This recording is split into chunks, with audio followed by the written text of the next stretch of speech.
Cool. Welcome back, everybody. I hope you had your apple a day or pineapple, whatever was out there, and are ready for the last two talks of the day here. So I'm very pleased to present a story from the trenches of all of the messy details of vulnerability discovery and handling in real life, in production. So this is a collaborative story from the trenches, from Hans Petter Fjeld from Basefarm and Bjarne Rasmussen from Broadcom. Yes, take it away.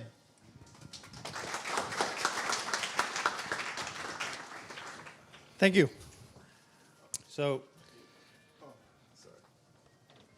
one moment. There we go. Anyone want to tell me how it feels to make a mistake? Actually, it's a trick question, because when you're making the mistake, it feels precisely as all the other times. Otherwise, you wouldn't have done it, right? So, making mistakes, doing right and wrong, this is important to us.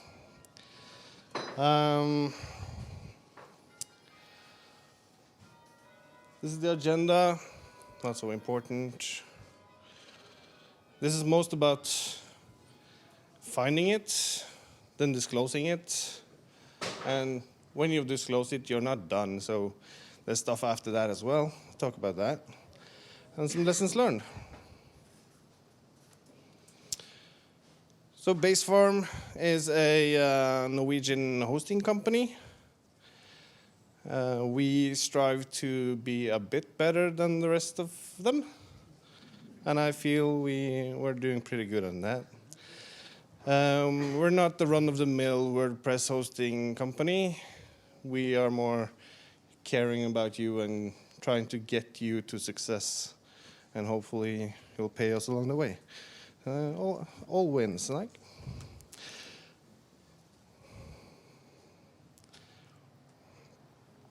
We have about 19 years experience now. So in the back room, we have some pretty colorful gang of technicians that we've been able to keep holding in the company.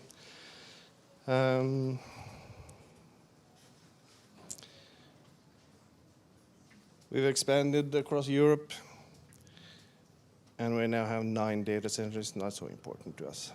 But what is important is monitoring. Because we try to tell our customers that you can give us your critical business applications. You can trust us. We know that if your servers go down, money stops coming into you, and money would eventually stop coming into us. This makes monitoring critical to our success.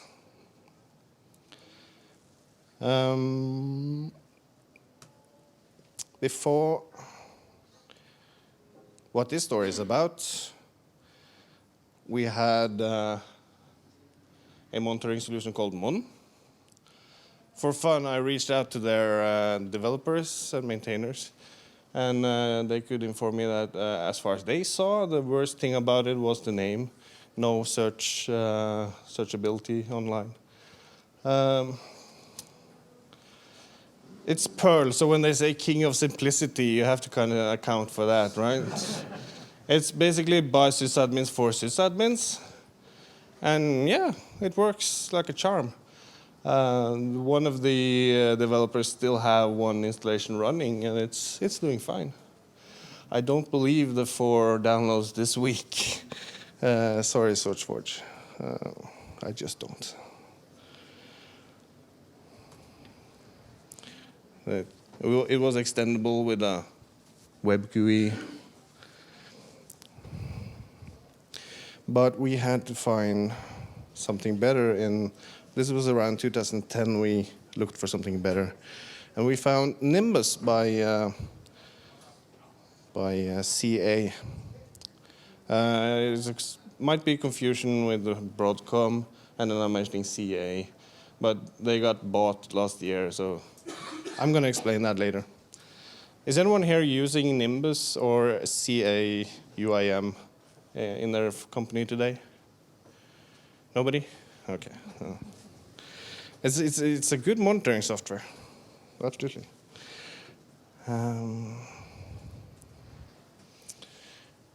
It also had its roots in Oslo. It became Nimsoft, and they went to Silicon Valley, acquired by CA. Changed the name a little bit, then CA got acquired. But this is one of the main tools in this monitoring software, the infrastructure manager. I'm going to explain this with a different graph too, but it has a hub, and the hub has a robot, and the robot has some probes, and it can give you alerts and quality of service data. This was chosen by us, at least, because it had a lot of different kinds of checks. When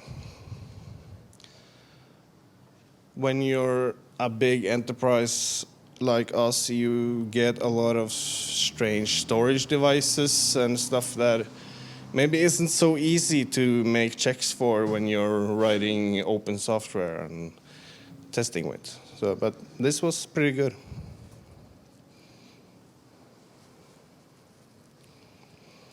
All right. This is more of a graph of how it works, and I'm going to go into the finding we had in a moment. In the top left, there's an admin console. And this is where you administer everything from. That would talk to a UIM server. A UIM server is basically a robot with different kinds of probes, as far as I see it. This is mostly for reporting and graphing, UMP. Not important for us now. It all communicates using something they call a message bus. And of course, this is an abstraction. It's TCP connections, but this is the architecture anyway.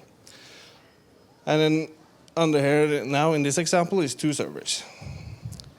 Each running with its robot, and then the robot has probes. Probes are basically processes. And based on what kind of server it is, if it's a database server, then you have SQL probes. If it's a web front end, then you have HTTP probes, checking the status of the service you're interested in. And we had thousands of these servers in our hosting. So this got pretty big, but Nimbus scales all right.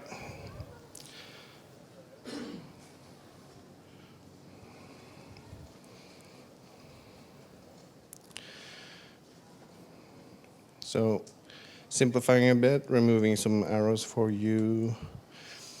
The admin console puts a message out on the UIM server in the message bus. This gets picked up by a robot on the server. That's fine and dandy. And then the server replies back. Easy, right? The admin console can both make commands out to the robots. That's usually done when a user or administrator is actually using the console. And a probe can also request configuration from the admin console. So it's a two-way thing. That's flexible and nice. All right. So this whole thing started when we had a support issue with CA support. And they gave our technician a compiled Java blob and said, execute this, and it spits out some data, and just send us the data, and we'll figure it out. Well, I don't know about the rest of companies, but we don't really just execute compiled software in production and just, sure, ship it along. So our technician working on this, he started decompiling and reverse engineering that compiled blob.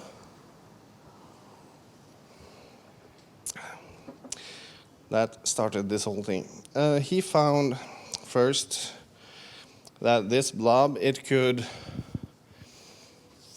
had a hard-coded passphrase that it could send in order to receive back the database connection string. And this is symmetric encryption, so encrypting, decrypting is the same passphrase. And we were able to find this passphrase in the different probes that I mentioned. There's a probe called probe provisioning probe, and it does what it says. It provisions different probes, but these probes are downloadable on the website for everyone. It's just the hubs themselves that are licensed and then that you have to buy. So this hard-coded passphrase was not only hard-coded, but it was also publicly available for people to download. So then I thought, if they hard-coded this, what else did they hard-code? So he continued looking. So then we find this other thing. He found that on the message bus, the messages are encrypted to fish encryption, nice and dandy, but it's hard-coded. So the encryption is hard-coded. That's bad. But then the real juicy part was the third one, that when you put some message on the bus, it's not really authenticated anywhere. They don't check that the sender, it states, is the one requesting stuff. This means that you can have a totally legit probe in server A, puts a message on the bus, and this is open firewall because all servers has to have this to communicate for legit reasons. And you could tell the admin console, yeah, I want this new probe, and here's the configuration for that probe. It will run this command. Admin console says, sure, server B, here's your configuration. Basically meaning, if you had access to any of our thousands of servers in any of our hundreds of customers, they could send commands on any of the other thousands of servers.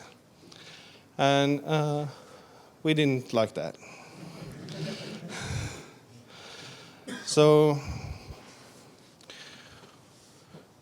when we were done running around screaming about this in our office, we knew we had to disclose this. So tell the vendor and do all that. So that's the next part of this journey. How many here has disclosed a vulnerability to a larger company here before? Yeah, a couple hands. Yeah, nice. It's not so easy. There's different types of disclosures, but in this crowd, is this new to anyone? No, you all know this. Like, there's full, where you just tweet it or put it on GitHub. Coordinated, what Microsoft call it. No real deadline, but you work together. Private, where you get money for it, hopefully. Or you just tell your closest friends. And then there's something called responsible disclosure.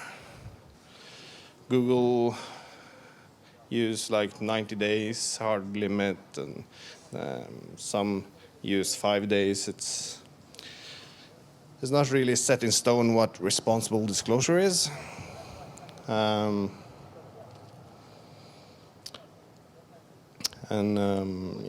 It really depends on your motivation and on the situation is this vulnerability being actively exploited? If so, waiting 90 days might not be responsible.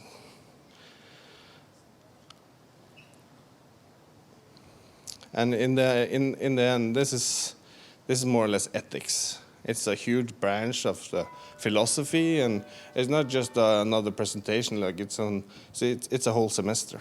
So I once knew a guy that was a professor teaching ethics. He was one of my best beer buddies. Like that was a nice discussions. You should really buy a beer to an ethics professor. So yeah.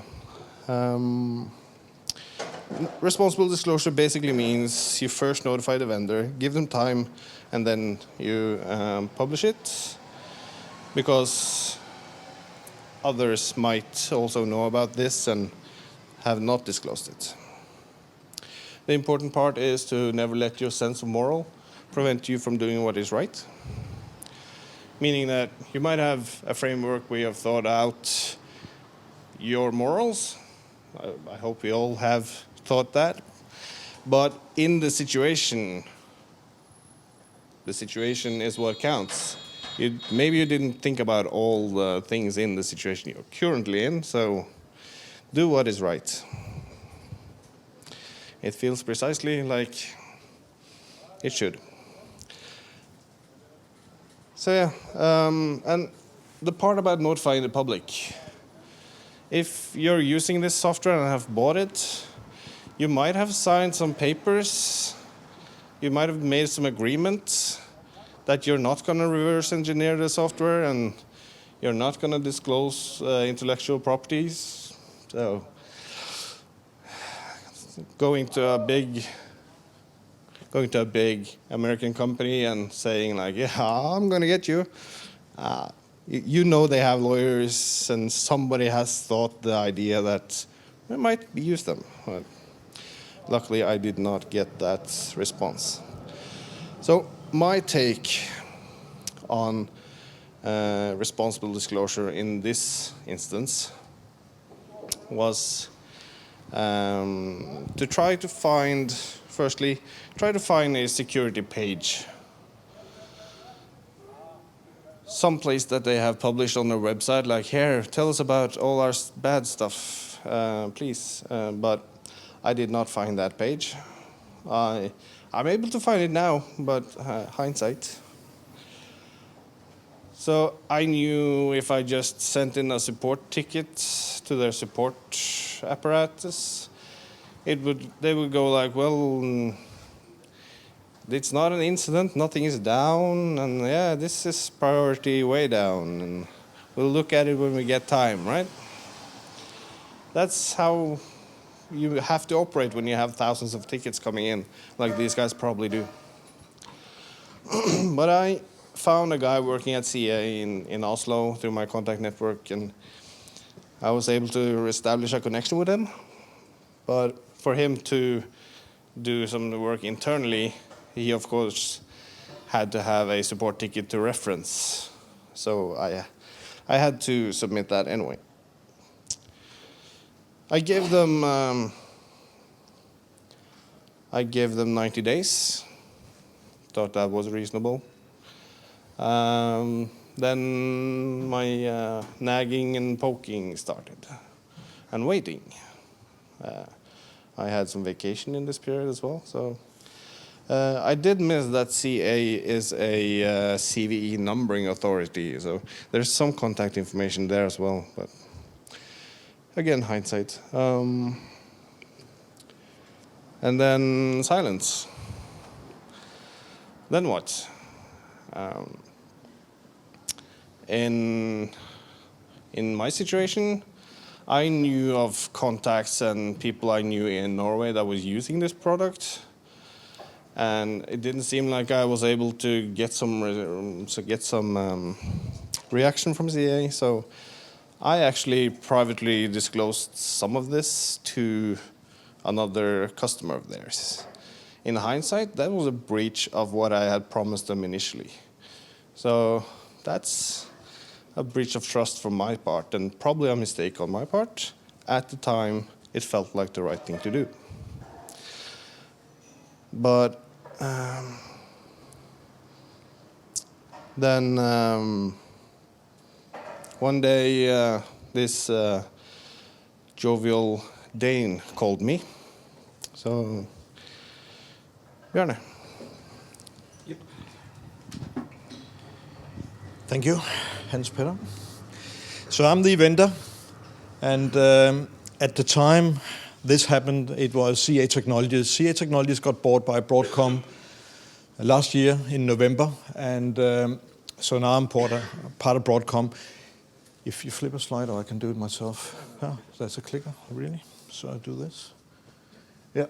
So now if you wonder what is Broadcom, Broadcom is a big company out of San Jose in California that's been around for almost 45 years, that are doing around 20 billion a year, have 21 different product categories, and one of them, or actually a handful of them, are very close to your ear if you put your mobile phone up. So Broadcom have been doing chips and all sort of communication chips for many years. So whether you have a set-top box or a router or a switch or anything that communicate, you probably find a Broadcom chip into it. And in your iPhone or Samsung or Sony or Huawei device, you will find probably 4 or 5 chips from Broadcom. Broadcom decided a year ago to go into the software space and acquire CA. And CA in its own right was around a $4 billion company, so now you can see the revenues even going further up. But what's interesting with Broadcom, if I flip to the next slide, is if you look on all these logos, that is what makes up Broadcom over 40, 50 years. And it's a lot of well-known, well-respected, I guess, companies. And for all of them, it's about research and engineering and build proper products. So the point I want to get to is that I don't think there's any vendor on the earth, and I'm probably naive and I'm probably wrong, but I cannot believe there are engineers and vendors who want to produce software or hardware for that matter that is buggy or have vulnerabilities or are doing wrong things. I cannot believe it. But again, I'm probably naive. But it was not the agenda at CA. If you take a product like Nimsoft or Nimbus, as it was called, it's actually very, very interesting. So CA decided to buy Nimbus from Norway in 2010. And I think all of you Norwegians here, you should be proud of that a company come in and actually buy a Norwegian company. They did. Today, the name have changed. It's called Unified Infrastructure Manager. And still with Broadcom, it is the flagship product we use for server monitoring. So if you go around the world, you'll find some of the largest banks are using a Norwegian product that was built here. Maybe some of you in the room have been part of the development back 10, 15, 20 years ago in the original releases of Nimbus. That product is now being used by many, many companies and very large organizations, and including big banks around the world to monitor 100,000 of servers and all sort of stuff on those servers. So now going to what really happened. So you got the background. 3 issues was identified and was raised as support issues to CA at that time, back in April, a year ago, or around a year ago. As you said, Hans Petter, the CA support was informed that in 90 days these vulnerabilities will be reported to the public, which is a standard process. Whether it's 90 days or something else, it's a process. At that time, I ran escalation management for Europe. I ran customer success globally, so I had a worldwide job. But one of the half-day job I had was to run escalation. And it's not like you have 25 escalations a day, luckily. But when you have an escalation, it is usually around all the ATMs in Sweden are down, and everyone jumps. Because it is millions of dollars or krona that is flowing out the window for every minute you don't have these ATMs to run. So that is really when you have ATM. And what is the job about? It's about you get the customer and you get the engineering team, etc. Everyone around a room, a virtual room, a WebEx and a phone line, and then you discuss what to do and you get all the right people to fix it ASAP. What happened in this case was, a pre-sales person here from Norway called me saying, Bjarne, there's a problem. There's an issue with Basefarm. There are 3 vulnerabilities that haven't been dealt with for almost 2 months. And in a short period of time, they will be public. And I was like, what the hell is this about? It was not like system down, exactly as just Hans-Peter said, usually a big crisis is when something is down, it's not working, and people cannot get a service. But this was like, what's going on, and why would I deal with this? And I started to look into it, and I actually slept on it at night, to be blunt honest, and was like, what's this about? And then I picked the phone and called Hans-Peter saying, Hans-Peter, what's this about? And I'm a Dane, I could speak Danish to him, and he was like, holy shit, someone is calling and talking Danish. So we had a good chat, and I think I established a level of trust with Hans-Peter where actually we have a problem and we need to get this fixed. So I didn't call to try to talk it down or talk it away or, say minimize it or saying, wow. Because I looked at it saying, if these vulnerabilities are really correct, and if what Hans-Peter have found is really correct, we have really, really large customers running out there with the same issue. And, if you can find it, other people can find it. So it was like, do we really have a crisis and what do we do? So in the capacity of running escalation management, I have access to our executive. So I went to our executive saying, we have a problem, we have a crisis, what do we do? And internally we got engineering and engineering manager, but also some of the heads of the business on the phone. And it was like, we need to get this fixed. So I guess you read the slide. So going to the next one. So what did we do? Yeah, we established communication between, Yeah, we established communication. I just want to point that out. You might be working with Americans in American time zone. So a meeting at 5 o'clock on a Friday, it's fun. Exactly. I remember that one. Yeah. So that's the beauty of California time, where when you are 5 o'clock on a Friday afternoon, they're 9 o'clock or something like 8 o'clock or whatever. Yeah. So, but that's just a complexity of the world we live in. But the point is, we got together internally and say, what is this about? And of course, there was this, how on earth could this sit for 2 months without anyone doing anything? So of course we went back to the support folks and say, what have you been doing for 2 months? And frankly, I never spent time on really what happened there. Someone sat on it for whatever reason, and all sort of reasons and excuses. It's really not important. The important part was, how do we get it fixed? So we got the engineering together and saying, do you agree we have these issues? And they looked on their code and said, yep, it's correct. Okay, fine. 2, when can you fix it? We think will be fixed in a year in the next major release. Saying, are you nuts or what?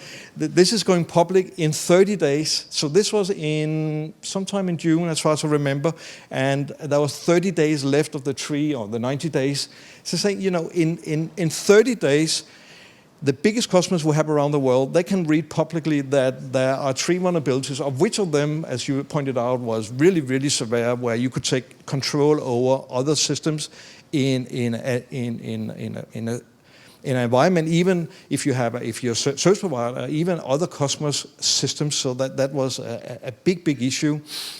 So then it went to, it cannot be in a year, it has to be this month, we have 30 days. So engineering started to work.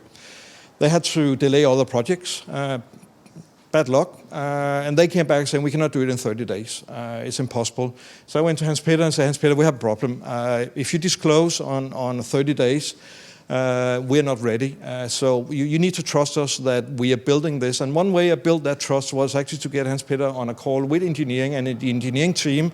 And we laid down what we were going to do, the cycle we would develop.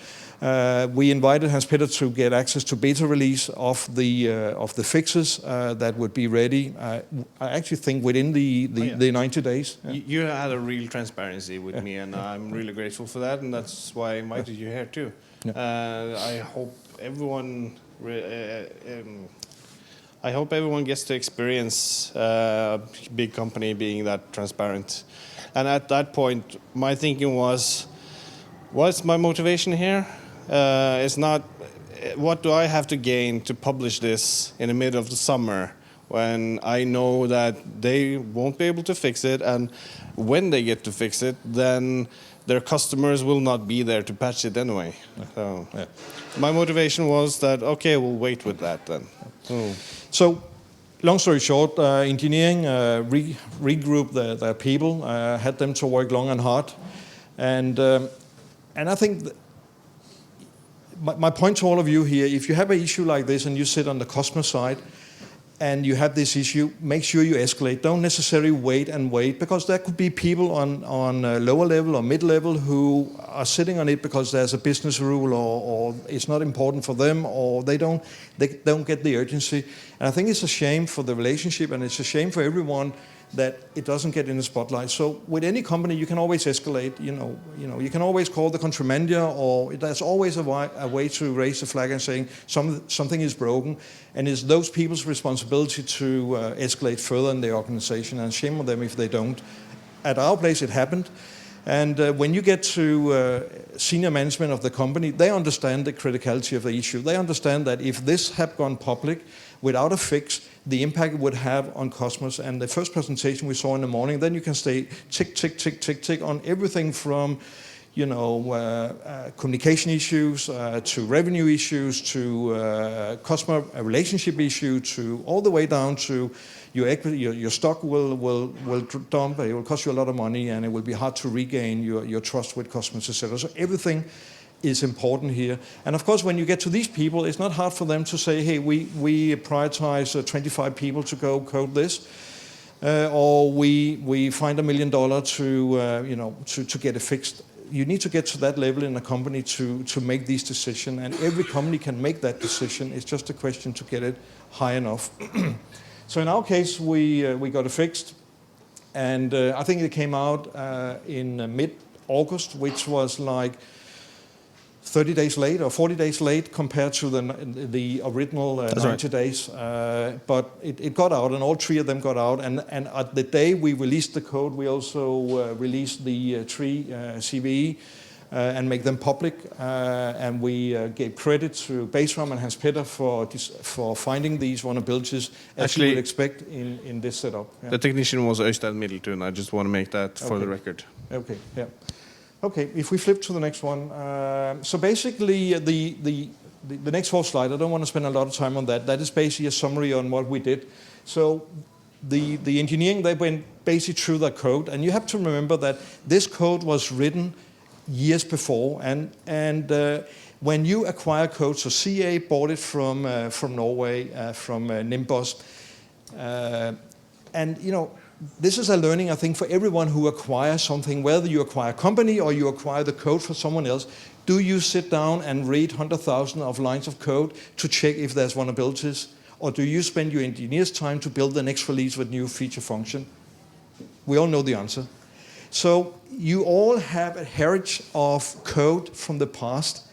And actually, at a point in time, it is not a bad thing something like this happened, because what engineering did was, okay, holy Moses, we need to do a complete stack upgrade.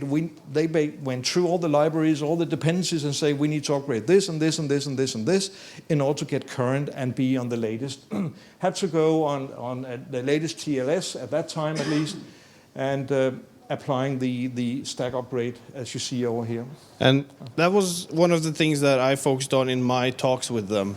I was making sure that they didn't just invalidate my proof of concept. I was happy with that. Like we've all seen examples of that. You just don't remove the curl user agent and then you're happy because the proof of concept doesn't work. Like they did a proper fix here. So that was my main concern, and that would take time. So yeah. No, but you do all this, and it was done in very short period of time. So that meant quite a bit of people was pulled in to get this done. What is important on this slide is actually, if you are on an old release, you have a problem. So when engineering said we're going to fix this, we will fix it in this release, and it doesn't really matter what the release number is. The problem was a number of customers was on old releases. And in order to get to what fixed my issue was to get to this release, that meant you have to go to this one, this one, this one to get here. Now think about it, if you're a large bank anywhere in the world and you have 100,000 or 250,000 servers running this stuff and you're on an old release, you don't do that upgrade just overnight. No one will do that. That takes time, needs to be planned, needs to be tested, etc. So the learning here for everyone here in the room is if you are a consumer of software, make sure you are on not necessarily the latest release, we all know that, but make sure you are on a release that is close to the latest release, because that will, if there's an issue, make it easier for you to jump to a release where you get the patches. Of course, you can put the finger around and saying, dear vendor, dear CA at that time, why not apply the fix to all these releases? That's not feasible. In some cases, that code has already been retired. It's been loaded on storage that you only will pull out in case something really weird happened. So you don't even have the development environment to compile the code anymore. It's been retired. And so that's a reality in the software industry, that in order to have a flow, you move and move and move, and then you retire. So you cannot go back and patch even if you wanted to. And in Basefarm, I have the role of a vulnerability manager. In many cases, it means me going around nagging engineers to upgrade. And in some cases, they go like, well, there's not that big of a security issue in this upgrade. But be closer to the latest one, because when stuff hits a fan, it's nice to be able to just upgrade once and be happy with that. Exactly. So that's the learning from here for every one of you. Make sure you are on whatever software you're using. Make sure you are close to the latest of what we call GA release. Not necessarily the latest, because then you have some other issues often, but that's another discussion. So here is more information around what was fixed. So this links to the slide Hans-Peter showed before. So now there's a secure communication between all the components and whatnot. So I don't want to spend time on that. And I think the latest slide is more or less around the same. So it was interesting learning, and I learned a lot very quickly.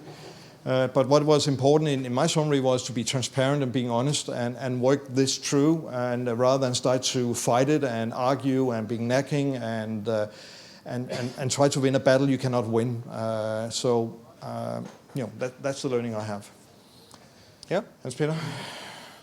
I think you have a slide, Mia. Yeah, lessons learned from my side is more or less also I did not really know how development was done in a large enterprise on a large product. I know development programming only using the master branch in Git and stuff like that. That's my level. So you showed me that proper fixes take proper time. I learned that ethics is hard. There's no fixed answer to that. Do your best. It's what you got. More talk, less writing. Call people, talk to them, interact. That helps a lot. Many technicians I know like to write messages, but talking together really... Pick the phone. Yeah. Pick the phone. It makes it so much easier. Communication goes so much faster. Yeah. Also, I've learned a bit recently that OWASP, they have this cheat sheet for disclosures with some tips. Hats off to the OWASP guys. They are awesome. But yeah. You want to take a picture of that, Charles? Questions? Anybody? Questions? Hi. So this is to Broadcom. Assuming that some other company in some other country contacts you about a hypothetical similar severity bug, would it today have to go through the same kind of out of normal ways escalations, and would it take 60 days, nothing happen, or have you tried to implement this to... So that's a good question. It should not be an escalation, and I think the learning we had at that time was, how is it possible that we had 3 vulnerabilities of this severity that was sitting in support for 60 days without really proper escalation? That is not happening today. One change that happened in the merger into Broadcom, and actually before, was support was integrated closer into engineering. At CA at that period of time, support was one organization and engineering was another organization. So you have level 1, level 2. So level 1 is support. Usually people don't have access to source code. Level 2 is where you actually come to people where they have access to source code and can start to write fixes, etc. That is now integrated under the same leadership. That means you don't have to go up and down in the organization. You can go right and left and find the right people, and that's the way it should be. It also happened, and that is an eye-opener for us at that time, is system down is a critical issue, but stuff like this is as critical and have to be dealt with in the same fashion. And that was a learning for us. So yes, it had changed the behavior of support and engineering, but mostly that they're now put together under the same leadership. And there's one person who's responsible for the whole lot, whereas before there were basically two set of organizations who would have responsibility. Thanks, guys. Anybody else have questions in the back here on this side? Yes, exactly in the back. Maybe it's for you. That's okay. Thanks for asking. So this is more of a business question, but we used to work for a company that has probably created problems for you guys at Basefarm. It's called it's a Norwegian company that was bought by a huge multinational. But I mostly have a question regarding the change that you made, because in my experience, executives of big companies, they realize the potential of a huge blowout, but that change in culture, where you're just kind of being able to foresee the actual impact of a blowout, that is very difficult. So how did you do that in very briefly? The way I will answer it is, it's actually interesting to be coming into Broadcom. As I said before, Broadcom is many, many years of heritage of building components for switches and all type of communication equipment. And the view of quality is different in that type of company than it is with software. I've been in software for all my life, and I'm not the youngest in this room, as all of you can see. I'm probably the oldest. So I've worked in a number of different companies in almost entire life in software. And I can come up with a lot of bizarre jokes around quality in software, and I will not do that, especially not with a camera. But when you come to a company that has its heritage in hardware, and you understand the impact there is if you build a chip, any type of chip, and release it to any OEM or ODM, who then build 100,000 or million or 2 million devices and ship them, and it doesn't work, and the impact it has on your name, your brand, your revenue, and the whole lot.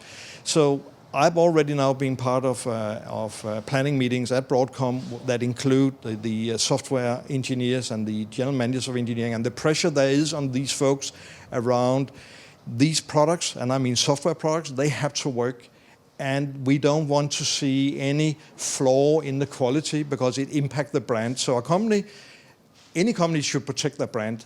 We all work for a company, and you're all interested in that your brand, your name, your logo is not being damaged in any shape or form. And that is the senior leadership, of course, but everyone should be part of that. But the pressure that's coming in this case from executive management on Broadcom around the quality have to be second to none is coming down on software as well, to the point where if it doesn't meet certain criteria, you don't release. So if you had a roadmap and it was, we will release May with this release, if it doesn't meet your criteria, you hold it, period. It's not about release on time, it's about your release on quality. So that is a change we got coming into Broadcom and being part of a much bigger company that have its roots as hardware. I don't know if that answers your question, but that's at least what I've learned. Yeah. I have a question for both of you. We're talking about the vulnerability, discovery, remediation, disclosure, that whole dance. What do both of you think about bug bounties, and is there any discussion in your companies about going that route, either a private bug bounty through a service like HackerOne or BugCrowd or something of that nature? Yeah. I didn't really talk about that in the disclosure part. It's a part of the private disclosure industry, maybe. I think it has its place, but if you get contacted by someone like saying, "Hey, we have something, do you have a bug bounty system?" then it's maybe too late, and you might be wondering, am I getting blackmailed now? So take the stand before you get that question and publish that stand. Yeah.